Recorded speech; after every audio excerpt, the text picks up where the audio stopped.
Halo, assalamualaikum warahmatullahi wabarakatuh. Selamat datang kembali di channel KinKay17. Nah, teman-teman semua, di video kali ini saya akan coba membahas tentang Microsoft Access. Nah, jadi apa sih Microsoft Access itu? Nah, Microsoft Access ini adalah sebuah aplikasi, salah satu aplikasi ya, yang ada pada Microsoft. Nah, yang berguna untuk membuat, mengolah, dan mengelola database atau basis data. Nah, apa itu database? Database adalah kumpulan arsip data yang berbentuk tabel yang saling berelasi atau berhubungan, sehingga menghasilkan informasi. Untuk menghasilkan sebuah informasi, diperlukan adanya data untuk dijadikan sebagai masukan. Nah, lalu apa fungsi dari Microsoft Access? Nah, fungsinya adalah tentunya untuk membuat basis data atau database. Lalu bisa untuk membuat program aplikasi jumlah peserta didik. Lalu bisa juga membuat program aplikasi gaji karyawan atau membuat program aplikasi penyimpanan buku atau perpustakaan. Oke, nah di sini saya akan coba lebih menjelaskan tentang struktur basis data ya. Nah, jadi di dalam basis data itu yang pertama itu urutannya ada database file. Nah, ini adalah merupakan file utama yang meliputi keseluruhan basis data dan disimpan ke media penyimpanan atau hard disk gitu ya. Nah, database ini biasanya disebut juga dengan enterprise gitu ya, suatu bentuk organisasi data yang disimpan dalam basis data. Jadi seperti contohnya database rumah sakit, database universitas, nah itu. Jadi merupakan organisasi atau induknya seperti itu. Nah, lalu kita coba ke bawahnya. Di bawahnya ini ada tabel, yaitu sebuah kumpulan data spesifik yang terdapat berbagai macam field dan record seperti itu, atau bisa disebut juga dengan yang namanya entitas ya, objek yang dapat dibedakan dengan objek yang lainnya. Contohnya apa? Contohnya kan tadi kita misalkan database filenya itu rumah sakit, berarti tabelnya adalah ada tabel pasien, ada tabel kamar, ada tabel dokter, seperti itu gitu ya. Nah, lalu kita merucut lagi ke bawahnya, ada yang namanya field atau kategori yang ada dalam sebuah tabel yang dimiliki atau yang memiliki data tipe yang berbeda-beda. Nah, field ini contohnya adalah misalkan tadi tabelnya pasien ya. Berarti fieldnya apa? Kode pasien, lalu bisa juga nama pasien. Jadi di dalamnya di dalam tabel pasien itu ada kode pasien, nama pasien, alamat, jenis kelamin, tanggal lahir, agama, seperti itu. Atau misalkan tabel dokter gitu ya, ada kode dokter, nama dokter, spesialisnya apa gitu, seperti itu. Jadi filenya ini yang ada di dalam tabel. Jadi semakin mengerucut ya. Nah, di dalam file ada apa? Ada data tipe. Data tipe ini merupakan properti dari setiap file yang terdiri dari alfanumerik, numerik, date, suara atau gambar ya. Nah, contohnya misalkan dalam tabel pasien, di dalamnya itu ada field kode pasien. Nah, kode pasien ini data tipenya apa? Gitu ya. Apakah numerik, angka, berupa angka, apakah varchar berupa karakter, bisa numerik ataupun misalkan karakter gitu ya. Atau misalkan date gitu. Gitu ya. Misalkan kode pasien data tipenya varchar, nama pasien data tipenya varchar, lalu ada tanggal lahir, data tipenya date karena berhubungan dengan tanggal lahir gitu ya. Seperti itu. Jadi dalam setiap field itu nanti ada data tipenya. Nah, jadi itu ya susunannya dalam struktur basis data. Ada database, lalu tabel, ada field, dan ada tipe. Lalu satu lagi ada yang namanya record. Record ini adalah isi dari si tabel tersebut. Nah, misalkan tabel pasien. Di dalamnya ada kode pasien, nama pasien, jenis kelamin misalkan ya. Nah, isinya adalah misalkan kode pasiennya P001, nama pasiennya misalkan Andi, lalu jenis kelaminnya misalkan Islam. Maaf. Jenis kelamin misalkan laki-laki.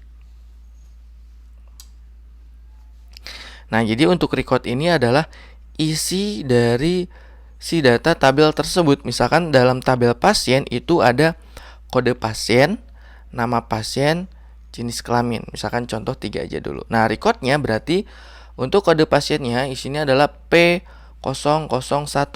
Nama pasiennya misalkan Andi, jenis kelaminnya laki-laki. Lalu record yang kedua P002. Nama pasiennya Maya, jenis kelaminnya perempuan. Nah, jadi record itu adalah datanya ya. Seperti itu. Nah, mudah-mudahan teman-teman mengerti. Nah, selanjutnya kita akan coba langsung praktekkan pada Microsoft Access. Nah, tentunya Microsoft Access ini teman-teman pasti sudah punya karena merupakan aplikasi bawaan dari Microsoft yang sudah menyatu dengan Microsoft Word, Excel, PowerPoint, dan lain-lain. Oke. Oke, teman-teman. Nah, sekarang kita coba langsung praktekkan saja pada Microsoft Access ya. Nah, teman-teman tinggal buka aja atau tinggal diketik Microsoft Access. Oke. Nah, ini adalah tampilan utamanya ya. Nah, di sebelah kirinya adalah recent. Jadi ada beberapa file yang pernah dibuka gitu ya, atau history seperti itu. Nah, untuk memulai tahap pertama, teman-teman silakan klik blank desktop database, di mana ini untuk membuat database baru. Kan tadi saya contohkan database-nya itu adalah rumah sakit ya. Nah, tapi di sini saya akan coba membuat sebuah database tentang koperasi, teman-teman. Nah, jadi nama database-nya adalah DB atau database ya, koperasi. Nah, ini adalah merupakan organisasinya atau data intinya seperti itu gitu ya. Yang beberapa saat tadi sudah saya jelaskan gitu. Oke, nah selanjutnya teman-teman bisa memilih media penyimpanannya di mana. Nah, ini defaultnya ini disimpannya adalah di dokumen, teman-teman. Di user, Kinkey, dokumen. Misalkan kita mau pindahkan, kita bikin folder dulu. Saya coba pindahkan pada data saya ya. Misalkan kita bikin baru. Misalkan aplikasi koperasi.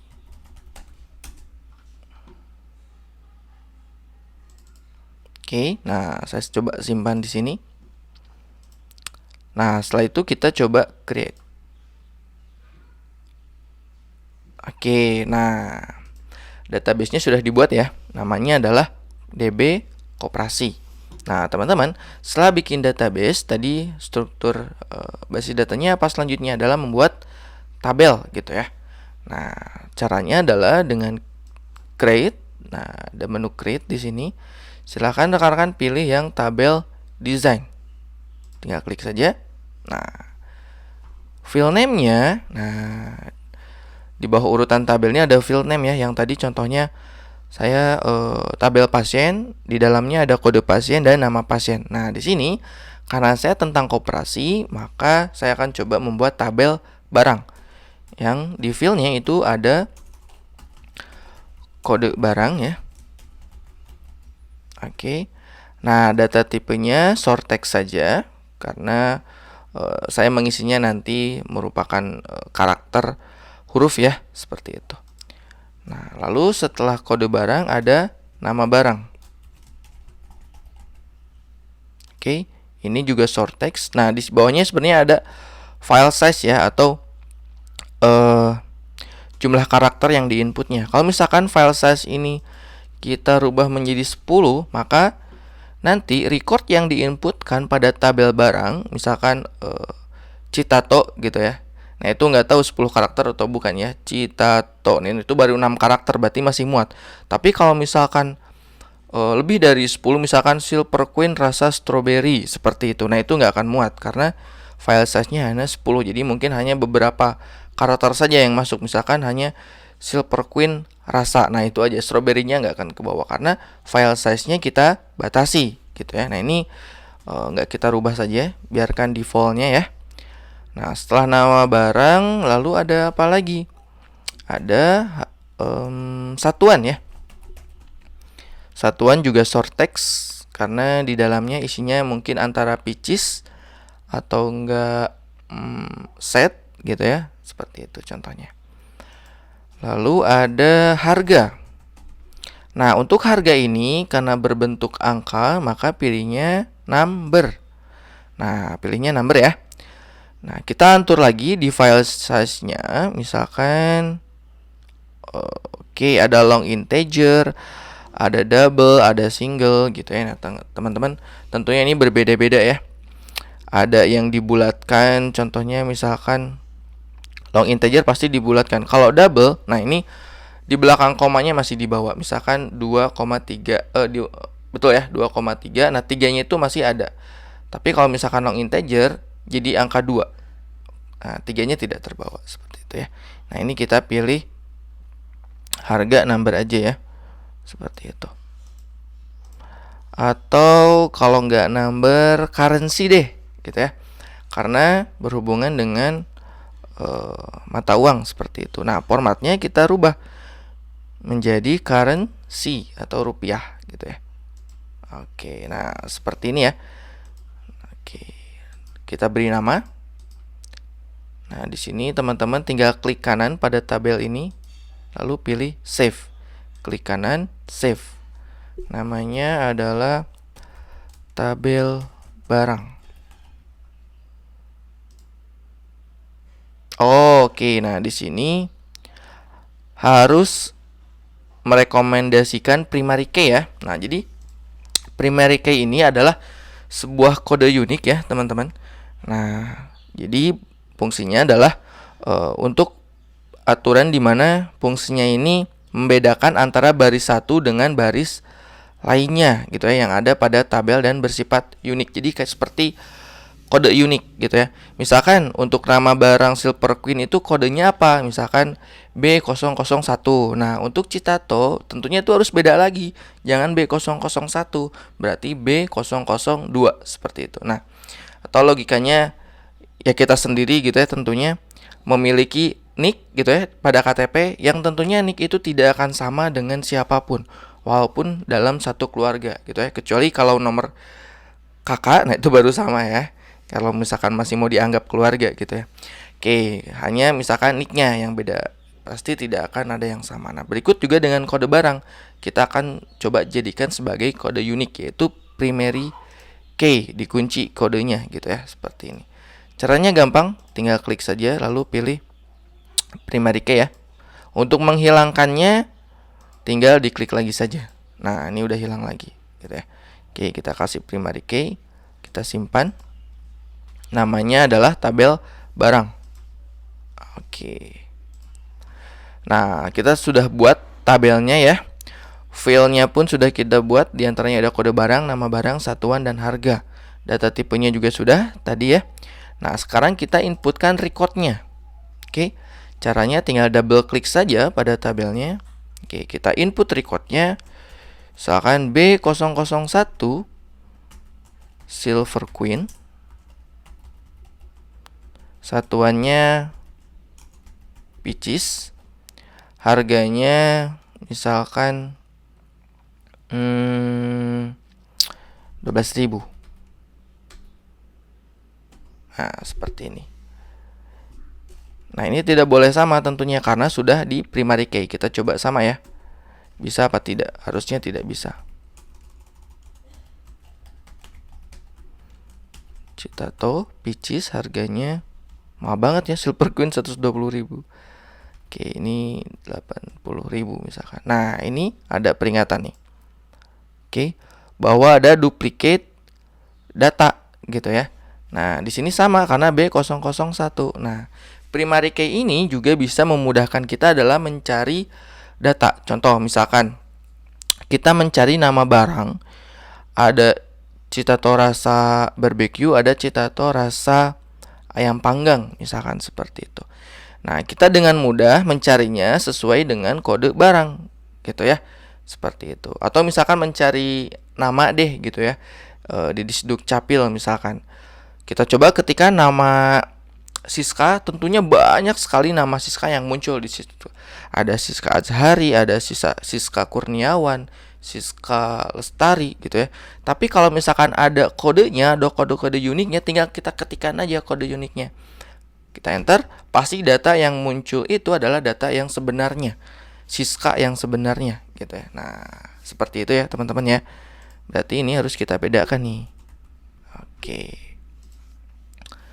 seperti ini ya untuk mengisi recordnya. Nah, di sini teman-teman, ketika kita klik satuan, ini harus kita ketik ya.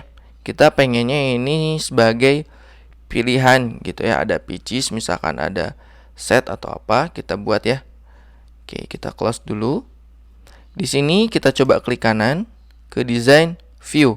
Nah, di sini gunanya untuk mengedit file gitu ya, yang ada di dalamnya. Misalkan mau kita rubah nama barangnya, misalkan menjadi nggak pakai underscore, misalkan gitu ya. Seperti ini, kita bisa diedit gitu ya teman-teman. Data tipenya juga bisa diedit gitu. Nah, kita coba yang satuan ini kita buat default isinya atau recordnya. Caranya di bawah sini kita ke lookup. Nah, text boxnya kita ganti ke combo box seperti ini. Raw source tabelnya kita rubah menjadi ke value list. Nah, raw source-nya baru isinya mau ada apa. Misalkan set gitu ya. Diawali dengan tanda dua kutip ya. Lalu titik koma, data keduanya apa? Misalkan pitches. Oke, lalu apa lagi ya? Satuan pitches box ya, misalkan. Seperti ini. Oke, kita simpan saja. Kita isi barang lagi ya. Misalkan B003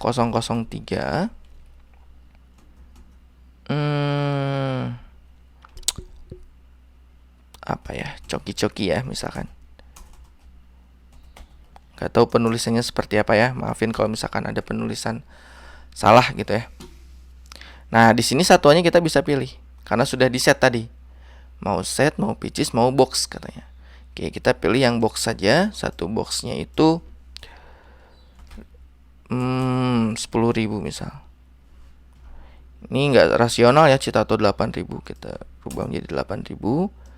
Silver Queen itu 12.000. Oke, nah seperti ini teman-teman. Kita sudah mengisi recordnya ya, dari mulai pembuatan database, pembuatan tabel, lalu menentukan fieldnya, data tipenya, dan memasukkan recordnya. Oke. Nah teman-teman, untuk pengenalan gitu ya, untuk pengenalan tentang database saya rasa cukup sampai di sini dulu. Selanjutnya kita akan coba membahas tentang relasi. Oke, di video selanjutnya ya. Oke teman-teman, nah jadi itu aja ya untuk introduction tentang database. Oke, di video selanjutnya saya akan coba menjelaskan tentang relasi. Oke, terima kasih rekan-rekan semuanya. Jangan lupa like, subscribe untuk mendukung channel ini. Oke, wassalamualaikum warahmatullahi wabarakatuh.